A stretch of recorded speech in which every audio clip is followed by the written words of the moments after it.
वरहमतुल्लाहि वबरकातुहू। आज हम कुछ ऐसे अमल सीखेंगे जिनकी वजह से अल्लाह सुब्हानहू तआला जन्नत में हमारे दर्जात बुलंद करेंगे और हमारे गुनाहों को मिटा देंगे। ये मुस्लिम की हदीस है, 587 इंटरनेशनल नंबर है कि अबू हुरैरा रदियल्लाहु अन्हु बयान करते हैं कि नबी सल्लल्लाहु अलैहि वसल्लम ने फरमाया कि क्या मैं तुम्हें कुछ ऐसे अमल ना बताऊं जिसकी वजह से अल्लाह सुब्हानहू तआला तुम्हारे दर्जात बुलंद करेंगे और तुम्हारे गुनाहों को मिटा देंगे। सहाबा ने फरमाया कि क्यों नहीं या रसूल अल्लाह।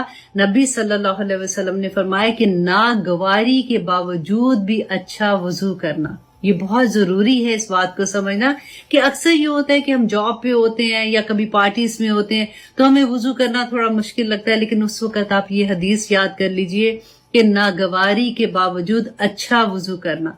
नंबर 2, मस्जिद तक ज्यादा कदम चलना। अक्सर हमें होता है कि बहुत दूर है मस्जिद, अब कैसे जाएं। आप देखिए कि मस्जिद तक जितने कदम आप बढ़ाते हैं उतने ही कदम आपके गुनाह मिटते हैं और उतने ही दर्जात बुलंद होते हैं। और नंबर 3, एक नमाज के बाद दूसरी नमाज का इंतजार करना। सुभान अल्लाह। अल्लाह सुब्हानहू तआला हमें इन बातों पे अमल करने की तौफीक अता करे, क्योंकि अल्लाह की तौफीक के बगैर कुछ भी नहीं हो सकता। रिसेंटली मैंने कुरान क्लासेस का आगाज किया उन लोगों के लिए जिन्होंने बचपन से ही कुरान पाक के किसी भी रीजन से कुरान नहीं पढ़ा हुआ। और आई रियलाइज वन थिंग कि उन लोगों को नमाज पढ़नी नहीं आती है। मीन्स के नमाज में क्या पढ़ना है उनको नहीं आता। तो मैं आप लोगों के साथ एक हदीस शेयर करना चाह रही हूँ सदका जारिया के लिए, कि आप लोगों के भी अराउंड ऐसे लोग होंगे जिनको ये नहीं पता होगा कि नमाज में क्या पढ़ना है। बहुत खूबसूरत हदीस है, मैं आपके साथ शेयर करूंगी। नसाई की हदीस है 925। अब्दुल्ला बिन अबी औफ रदियल्लाहु अन्हु बयान करते हैं कि एक मर्तबा नबी सल्लल्लाहु अलैहि वसल्लम के पास एक शख्स हाजिर होता है और आके उसने कहा कि या रसूल अल्लाह कि मैं कुरान से कुछ भी याद नहीं कर सकता हूँ, लिहाजा आप मुझे कुछ सिखा दीजिए जो मेरे लिए काफी हो जाए। तो नबी सल्लल्लाहु अलैहि वसल्लम ने फरमाया कि कहो सुभानअल्लाहि वल्हम्दुलिल्लाहि वला इलाहा इल्लल्लाहु वल्लाहु अकबर वला हौला वला कुव्वता इल्ला बिल्लाह, जो हम तीसरा कलमा पढ़ते हैं। उस शख्स ने कहा कि या रसूल अल्लाह ये तो अल्लाह सुब्हानहू तआला के लिए खास है, मेरे लिए इसमें क्या है। तो नबी सल्लल्लाहु अलैहि वसल्लम ने फरमाया कि ये पढ़ो अल्लाहुम्मरहमनी व आफिनी वहदनी वरजुकनी। बहुत खूबसूरत दुआ है, आप लोग भी याद कर लीजिए और बहुत आसान है। उस शख्स ने अपने हाथों से इशारा किया और अपने हाथ बुलंद किए। नबी सल्लल्लाहु अलैहि वसल्लम ने फरमाया कि जहां तक इस आदमी का ताल्लुक है इसने अपने हाथ खैर से भर लिए। बहुत खूबसूरत दुआ है, छोटी छोटी सी दुआएं हैं, आप लोग याद कर लीजिए। इस हदीस को सदका जारिया समझ के सब तक पहुंचा दीजिए। अल्लाह सुब्हानहू तआला हमारी कोशिशें कबूल करे, आमीन। अगर आप लोगों की दोस्त ऐसे है ना, वल्लाही मैं कहती हूँ इससे प्यारी बात नहीं हो सकती कि जब भी आप उनसे बात करें तो आप कोई ना कोई बात अल्लाह की बात कर रहे हो, कुछ सीख रहे हो, कुछ सिखा रहे हो। यहाँ तो खैर रसूल अल्लाह सल्लल्लाहु अलैहि वसल्लम थे, उन्होंने कहा कि माज तुमने बहुत प्यारी बात पूछी है। कि क्या पूछा था? कि कोई ऐसा अमल बता दे जो जन्नत के करीब करने वाला हो। तो रसूल अल्लाह ने फरमाया कि ये अमल जो है ये जब तक अल्लाह सुब्हानहू तआला तौफीक नहीं देगा तब तक नहीं कर सकता कोई भी। और वो अमल क्या थे जो हमें पता है बेसिक। अच्छा, ये हदीस एंड में जाके आपको बहुत एक्चुअली उसका सबक मिलेगा। अच्छा, रसूल अल्लाह सल्लल्लाहु अलैहि वसल्लम ने फरमाया कि वही चीज कि आप नंबर 1 क्या था कि अल्लाह कि बेशक अमल इसके लिए आसान है जिसे अल्लाह आसान कर दे, कि तुम अल्लाह की इबादत करते रहो। नंबर 2 कि किसी को उसका शरीक ना ठहराओ।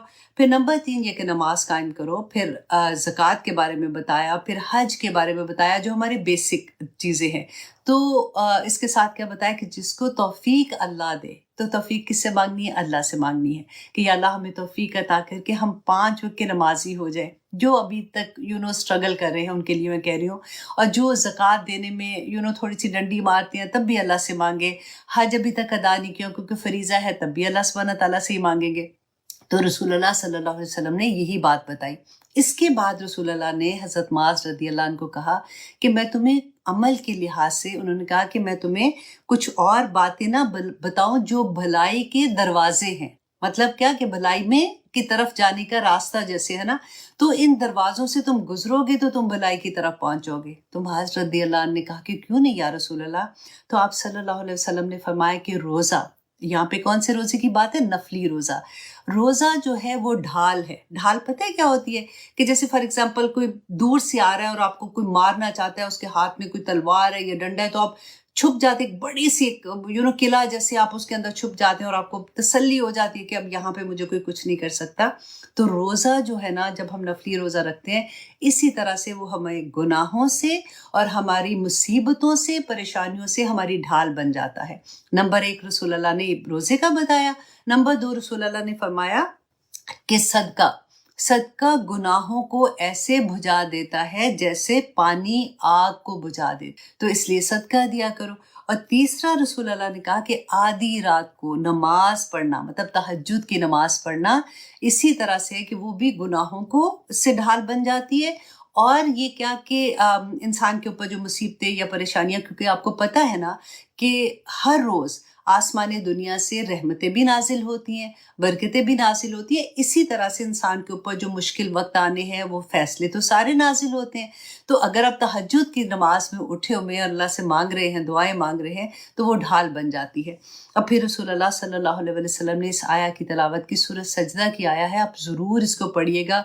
बहुत प्यारी आया है कि ततजाफा जुनूबुहुम अनिल मदाजी यदऊन रब्बहुम खौफम व तमा, कि वो लोगों की बात बताई कि उनकी पुश्तें जो है ना वो बिस्तरों पे नहीं लगती हैं, कि वो तड़प के नहीं जैसे उठ से आते हैं अल्लाह की इबादत करने के लिए। ततजाफा जुनूबुहुम अनिल मदाजी यदऊना कि वो पुकारते हैं रब्बहुम, अपने रब को, खौफम व तमा, कि कभी तो वो उनके अंदर एक खौफ होता है, अल्लाह सुब्हानहू व तआला मुझे माफ़ कर देना या अल्लाह गलती होगी, और कभी अल्लाह सुब्हानहू व तआला से को उम्मीद होती है कि या अल्लाह मुझे पता है आप रहीम है, आप करीम, आप मुझे माफ़ कर देंगे। और फिर आगे इसी आयत की, इस सूरा की इतनी प्यारी आयत है कि वमिम्मा रज़क़नाहुम युनफ़िक़ून, और जो रिस्क हमने तुम्हें दिया उसमें से वो खर्च करते हैं। फ़ला तालमु नफ़्सुम मा उख़फ़िय लहुम मिन क़ुर्रति आयुन जज़ाउम बिमा कानू यामलून। तो जो अल्लाह सुब्हानहू व तआला फरमाते हैं कि किसी आंख ने इस दुनिया में वो देखा ही नहीं है जो अल्लाह सुब्हानहू व तआला ने आखिरत में उन लोगों के लिए, जो नेक लोग हैं, जो ततजाफा जुनूबुहुम, जो तहज्जुद में उठते हैं ना, उनके लिए अल्लाह सुब्हानहू व तआला ने क्या नेमतें छुपा के रखी हैं। और फिर आगे अल्लाह सुब्हानहू व तआला फरमाते हैं अफमन काना मोमिनन कमन काना फासिका ला यस्तवून, कि क्या तुम समझते हो कि जो मोमिन है और वो जो काफिर है वो बराबर हो जाएंगे आखिर में? ऐसा नहीं होने वाला। अफमन काना मोमिनन कमन काना फासिका ला यस्तवून, वो बराबर नहीं हो सकते। तो इतना हौसला मिलता है ना जब हम ऐसी चीज पढ़ते हैं। अब मैं तेजी से आपको लेके आगे जा रही हूँ। अच्छा, फिर रसूलुल्लाह सल्लल्लाहु अलैहि वसल्लम ने फरमाया कि मैं तुम्हें दीन की असल, इसका सतून और इसकी चोटी, तीनों चीजें का, दीन का असल, इसका सतून और इसकी चोटी ना बताऊं? ज़ैद रदियल्लाहु अन्हु ने फरमाया, कहा कि मैं क्यों नहीं या रसूल अल्लाह? तो आप सल्लल्लाहु अलैहि वसल्लम ने फरमाया कि दीन की असल इस्लाम है और नमाज दीन का सतून है और इसकी चोटी जिहाद है। अच्छा, अब मेन है बात। फिर रसूलुल्लाह सल्लल्लाहु अलैहि वसल्लम ने फरमाया कि क्या मैं तुम्हें इन तमाम चीज़ों का, जो अब देखे नमाज, रोज़ा, हज, ज़कात, सदका, तहज्जुद और जिहाद, सारा कुछ बता के ना, फिर कहा कि क्या इन तमाम बातों की जिस चीज़ पर दारोमदार है मैं तुम्हें वो ना बताऊं? तो माज रदियल्लाहु ने कहा कि क्यों नहीं या रसूलुल्लाह? तो रसूलुल्लाह ने फरमाया कि उन्होंने अपनी जुबान को पकड़ा और फरमाया कि इसे अपने काबू में रखो, इसे अपने काबू में रखो। मैंने कहा कि अल्लाह के नबी सल्लल्लाहु अलैहि वसल्लम, क्या हम जो कुछ बोलते हैं इस पर हमारी पकड़ होगी? तो रसूलुल्लाह सल्लल्लाहु अलैहि वसल्लम ने फरमाया, अल्लाहु अकबर, साकिलत का। तो ये देखो इतना प्यार आता है ना कि रसूलुल्लाह भी ऐसे जैसे प्यार से हम नहीं कहते किसी को मर जाने, या पंजाबी में कहते हैं मर जाने है की, मतलब किता है, उस तरह से साकिलत का, कि उम्मू का, कि तेरी माँ तुझे रोए, या माँ, ए मास तेरी माँ तुझे रोए, कि तू, लोग अपनी जुबानों की बड़बड़ ही की वजह से तो ऊंधे मुंह या नथनों के बल जहन्नम में डाल दिए जाएंगे। अल्लाह अकबर, ये बहुत गौर करने वाली हदीस थी, इसलिए मैंने सोचा कि आप लोगों के साथ शेयर करूं, क्योंकि देखिए बाज़ दफ़ा ना हम इतने ओवर कॉन्फिडेंट हो जाते हैं कि हम कहते हैं जी हम तो दीन की भी बात कर रहे होते हैं ना, तो हम तो सीधी सीधी बात करते हैं, अगले को बेशक आग लग जाए। कई दफा लोगों को आदत होती है, कहते हैं जी मैं तो दिल की बड़ी साफ हूँ, जो मेरे दिल में है वो मेरी जुबान पे। ना करें ऐसे। آپ کو پتہ نہیں ہے کہ آپ کسی کو کتنا ہرٹ کر جاتے ہیں، اور اتنی آرام سے جو اندر آپ بول کے آپ اپنا آپ ہلکا کر رہے ہیں، اور اگلے کے آپ نے تار تار کر دی عزت بیٹھ کے فرینڈس میں بیٹھے ہوئے ہیں، کسی کے درمیان میں بیٹھے ہوئے ہیں، آپ آرام سے اتنی بڑی بڑی بات کر دے.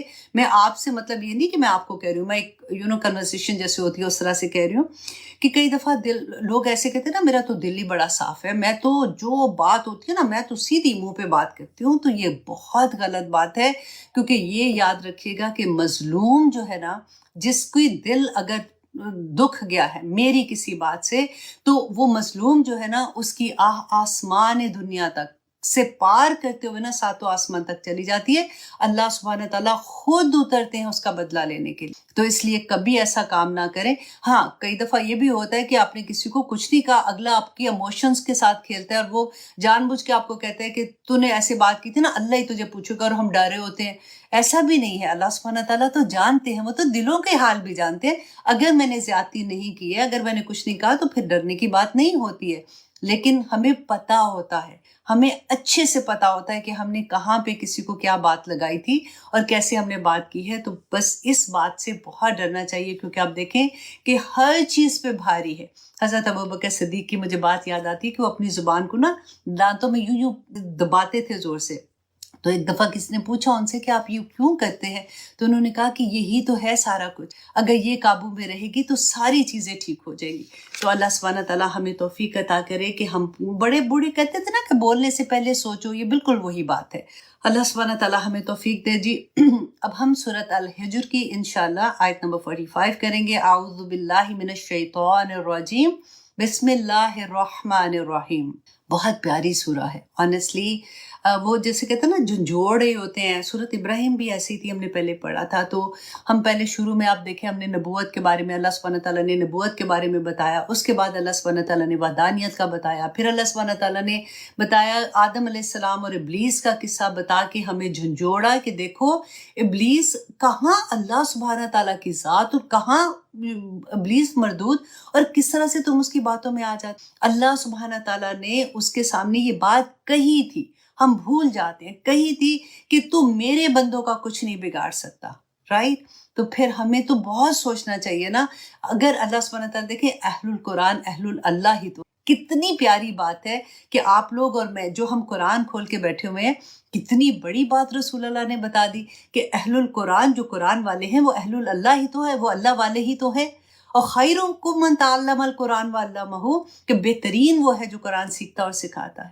تو اللہ سبحانہ تعالیٰ کا بیسیکلی کہنا تو نہیں چاہیے، لیکن بات کرنے کی وجہ سے میں بتا رہی ہوں آپ کو کہ ہم تو غرور ہے اللہ سبحانہ تعالیٰ کا کہ شیطان کو کہا جا تو نے جو کرنا ہے تو کر، میرے بندوں کا تو کچھ نہیں بگاڑ سکے گا. تو ہمیں اتنا تو صبر کرنا چاہیے اپنے نفس پہ نا. تو وہی بات پھر اللہ سبحانہ تعالیٰ نے بتایا کہ دیکھو جو شیطان کی بات مانے گا اور اللہ سبحانہ تعالیٰ کے احکامات کو چھوڑ دے گا تو پھر اس کی سزا کیا ہوگی، وہ ہم نے لاسٹ ٹائم بہت ڈیٹیل میں پڑھی تھی. اور آج کی کلاس میں ہم پڑھیں گے اپنے بارے میں انشاءاللہ تعالیٰ متقیوں کے بارے میں پڑھیں گے. اب دیکھیں متقی کے بارے میں جب ہم پڑھیں گے نا تو آپ یہ سوچیے کہ یہ نہیں ہے کہ متقی جو 110% بالکل ویسا ہی ہے جیسا اللہ سبحانہ تعالیٰ نے قرآن پاک میں فرمایا ہے. متقی وہ ہے جو بچ بچ کے چلتا ہے، جو کوشش کر رہا ہے، جس سے گناہ بھی ہو جاتے ہیں وہ فوراً توبہ بھی کر لیتا ہے، جس کی زندگی میں قرآن کھلتا ہے اس کے آنسو نہیں رکتے ہیں، اور پھر وہ اللہ سبحانہ تعالیٰ سے معافی مانگتا ہے، پھر وہ اللہ سبحانہ تعالیٰ کو راضی کرنے کے کام کرتا ہے. پھر کوئی غلطی ہو جاتی ہے، پھر وہ اللہ سبحانہ تعالیٰ کی طرف پلٹتا ہے. اللہ سبحانہ تعالیٰ کو ایسے بندے بہت پسند ہیں. اللہ سبحانہ تعالیٰ کو پسند ہے کہ اسے مانگا جائے، کیونکہ وہ تو اس کی شان ہے. اور اللہ سبحانہ تعالیٰ سے مانگتے ہوئے کبھی یہ مت سوچیے کہ ہائے ہائے میں نے تو اتنا مانگا تھا، اللہ بھی کہیں گے کہ میرے پیچھے لگے. مت سوچے، اللہ سے اس کی شان کے مطابق مانگے. وہ انسانوں کی طرح تھوڑی معاملہ ہے کہ ایک دفعہ دیا، دو دفعہ دیا، تیسری دفعہ وہ پریشان ہو گئے کہ کیا منہ اٹھا کے بار بار آ جاتی ہے. اللہ سبحانہ تعالیٰ سے جب نہ مانگے نا تو اللہ سبحانہ تعالیٰ کو وہ انسان اچھا نہیں لگتا، جو وہ لگتا ہے کہ اس میں تکبر ہے کہ وہ اللہ سے نہیں مانگتا.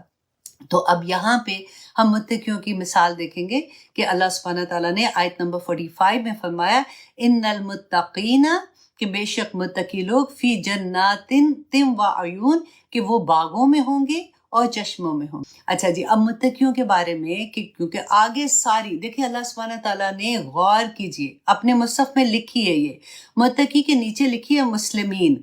اللہ سبحانہ تعالیٰ نے یہاں پہ یہ نہیں فرمایا کہ ان المسلمین فی جنات و عیون، کہ مسلمان جو ہے وہ جنت اور چشموں کے مطلب باغات اور چشموں میں مطلب جنت میں ہوں گے. متقیوں کے بارے میں کہا ہے. ٹھیک ہے، اب متقی کون ہے؟ کیونکہ ہمیں جنت میں جانے کے لیے تو پھر متقی بننا پڑے گا. تو شروع میں آپ دیکھیں قرآن پاک آپ کھولیں، شروع میں اللہ سبحانہ تعالیٰ نے متقیوں کی مثال دے دی. کون ہے؟ ذالک الکتاب لا ریب فیہ، ہے نا، ھدی للمتقین، کہ اس میں کس کے لیے ہدایت ہے؟ اس میں متقیوں کے لیے ہدایت ہے. اور اس کے بعد اللہ سبحانہ تعالیٰ نے ڈیٹیل میں بتا دیا الذین یؤمنون بالغیب. یہ غائب جو ہے نا، یہ اتنی بڑی بات ہے کہ جب ہمیں یقین ہو جاتا ہے نا غائب پہ، تو پھر تو ہم دنیا میں جنت کما لیں گے. کیونکہ جس کو یہ یقین ہو گیا کہ جنت حق ہے، دوزخ حق ہے، ہم نے اللہ سبحانہ تعالیٰ کے سامنے کھڑے ہونا ہے، ہم نے اللہ سبحانہ تعالیٰ کو لمحوں کا جواب دینا ہے، تو پھر کون غلطی کرنے کی کوشش کر سکتا ہے؟ کس میں اتنی جرت ہے کہ وہ کوئی غلط کام کرے گا؟ یہ اللہ سبحانہ تعالیٰ نے اسی لیے فرمایا کہ متقی وہ ہے جو ذالک الکتاب لا ریب فیہ ھدی للمتقین الذین یؤمنون بالغیب ویقیمون الصلاۃ ومما رزقناہم ینفقون. ٹھیک ہے، اور جو اللہ نے ان کو رزق دیا ہے نا، اس میں سے خرچ کرتے ہیں. پھر اللہ سبحانہ تعالیٰ فرماتے ہیں والذین یؤمنون بما انزل الیک وما انزل من قبلک، کہ جو اس بات پہ یقین رکھتے ہیں کہ جس کو اس پہ یقین ہو گیا کہ یہ قرآن حق ہے، اس کا ہر فیصلہ حق ہے، اور اس میں جو سزا اور جزا ہے وہ حق ہے، وہ کیسے غلط کام کر سکتا ہے؟ کتنی بڑی آیا ہے نا. اگر یہی آیا آپ سمجھ آئے، پھر اللہ سبحانہ تعالیٰ نے فرمایا آگے جا کے جو یہ چیزیں کرتے ہیں نا، اولئک علی ھدی من ربہم واولئک هم المفلحون، کہ یہی لوگ ہیں جو اپنے رب کی طرف سے ہدایت پر ہیں، اور یہی لوگ ہیں جو کامیابی حاصل کرنے. مفلحون کون ہوتے ہیں؟ جو کامیاب ہو گئے، جنت میں چلے گئے. یہ اللہ سبحانہ تعالیٰ نے سیدھی سی بات بتا دی. حضرت عمر نے کہتے کہ ایک دفعہ ابی بن کعب تھے، ان سے پوچھا متقیوں کے بارے میں کہ آپ کا کیا خیال ہے کہ تقویٰ کس کو کہتے ہیں؟ تو ابی بن کعب نے کہا کہ عمر، آپ کبھی ایسی راہداری سے گزرے ہیں جس کے دونوں طرف کانٹے دار جھاڑیاں ہیں؟ تو حضرت عمر نے کہا کہ ہاں. تو انہوں نے کہا کہ تم کیسے گزرتے ہو؟ تو انہوں نے کہا کہ اپنے آپ کو بچا کے، کپڑے اپنے سمیٹ کے بچا کے، کہ یا ادھر سے کانٹا نہ لگ جائے، ادھر سے کانٹا نہ لگ جائے. تو ابی بن کعب نے کہا کہ یہی تو متقی ہے، کہ وہ دنیا میں تو چلتا ہے لیکن اپنے آپ کو بچا کے چلتا ہے. کتنی پیاری بات ہے نا. تو سمجھ آ جاتی ہے کہ اچھا متقی کیا ہے. کیونکہ کئی دفعہ ہمیں لگتا ہے کہ وہ انسانوں سے نا ہم بڑھ کے، جو فرشتوں کی صفت ہے وہ ہم ڈھونڈنا شروع کرتے ہیں کہ اچھا متقی ایسا ہوگا. نہیں، اللہ سبحانہ تعالیٰ نے ہمیں انسان پیدا کیا ہے، ہم سے غلطیاں ہو جاتی ہیں، لیکن متقی وہ ہے جو سارا وقت اللہ کی رضا کے کاموں میں لگا رہتا ہے، کوشش کرتا رہتا ہے. میں بار بار جو کہتی ہوں نا کہ اللہ سبحانہ تعالیٰ نے اینڈ آف دا ڈے ہماری کوشش دیکھنی ہے، ہماری نیت دیکھنی ہے. اللہ سبحانہ تعالیٰ یہ نہیں دیکھیں گے کہ کامیابی کہاں تک حاصل کی. اگر ہم اللہ نماز پڑھنے والے ہیں، ہم بیسک اپنے پورے کرنے والے ہیں نا، اور اس کے بعد جن کی بیسک ٹھیک ہو جاتی ہے نا، وہ تو اگلے لیولز پہ یوں چڑھنا شروع ہو جاتا ہے. بس بیسک میں ہی تھوڑا سا ٹائم لگتا ہے پختہ ہونے میں. تو اللہ سبحانہ تعالیٰ نے فرمایا کہ وہ لوگ، اور دعا مانگا کرے متقی ہونے کے لیے نا. کئی دفعہ ہوتا ہے کہ مشکل آ جاتی ہے زندگی میں کہ پتہ نہیں یا اللہ یہ کام بڑا مشکل ہے، میں کیسے اپنے آپ کو کروں، میں کیسے، اللہ کا حکم ہے کہ اپنے آپ کو کور کرو، یا اللہ بڑا مشکل لگتا ہے، میں کیسے کور کروں. ہوتا ہے ہم لوگوں کے ساتھ، انسان ہے نا. پھر دعا مانگے، کیونکہ اب حدیث جو پڑھی تھی تو رسول اللہ نے کیا فرمایا تھا کہ اللہ اگر اذن دے تو ہی کر سکتا ہے، تو اذن تو اللہ نے دینا ہے، تو مانگنا بھی اس سے ہے نا. تو مانگا کرے اللہ سے کہ اللہم آتی نفسی تقواہا وزکیہا انت خیر من زکاہا انت ولیہا و مولاہا. کتنی پیاری دعا ہے، رسول اللہ نے ہمیں سکھائی تھی کہ مانگو اللہ